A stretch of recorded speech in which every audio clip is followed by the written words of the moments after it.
Hello, আসসালামু আলাইকুম। আজকে আপনাদের সাথে শেয়ার করব মুচমুচে লইট্টা ফ্রাই রেসিপি।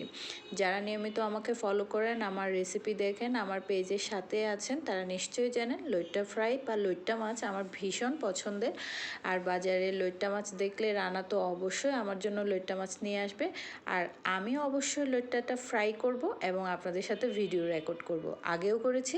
তো কথা না বাড়িয়ে চলুন, যারা নতুন আছেন আজকে রেসিপিটা দেখে নেন। এখানে আমি আধা কেজি লইট্টা মাছ আগে কেটে ধুয়ে পানি ঝরিয়ে নিয়েছি। পানি ঝরানোটা অবশ্যই দরকার। পানি না ঝরালে হচ্ছে লইট্টা ফ্রাইটা মুচমুচে হবে না এবং লইট্টা মাছ থেকে প্রচুর পানি বের হয়, যার কারণে একটা স্ট্রেনারে আধা ঘন্টা পানি ঝরিয়ে রাখবেন।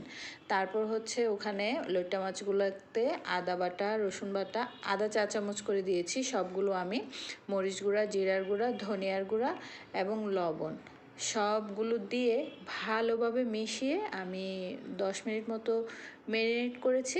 এখন আলাদা একটা প্লেটে 1 টেবিল চামচ চালের গুঁড়া, 1 টেবিল চামচ ময়দার গুঁড়া, সামান্য মরিচ গুঁড়া দিয়ে ভালোভাবে মেখে, এই যে ভিডিওতে দেখতে পাচ্ছেন ম্যারিনেটেড মাছগুলো আমি ময়দা মিশ্রণটাতে কোটিং করে নেব।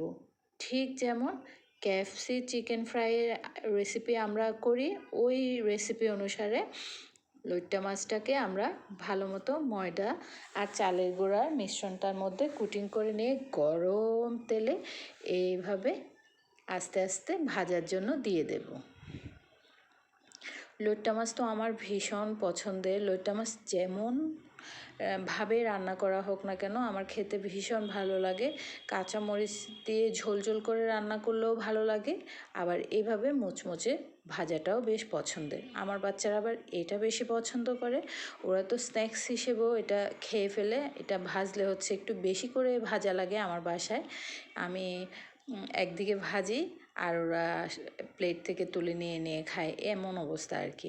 যা হোক, এভাবে বানালে একেবারে অনেকক্ষণ মুচমুচে থাকবে। গরম ভাতের সাথে তো খেতে দারুণ। যেহেতু আমি এখানে চালের গুঁড়া ব্যবহার করেছি, চালের গুঁড়ার পরিবর্তে কর্নফ্লাওয়ারও ইউজ করতে পারেন, আবার বেসনও ইউজ করতে পারেন। তো আমি মাঝে মাঝে বেসন, কর্নফ্লাওয়ার সব ইউজ করি, আজকে চালের গুঁড়া দিলাম। এই তো আমার রেসিপি শেষ। কেমন লাগলো কমেন্ট করে জানাবেন। ধন্যবাদ।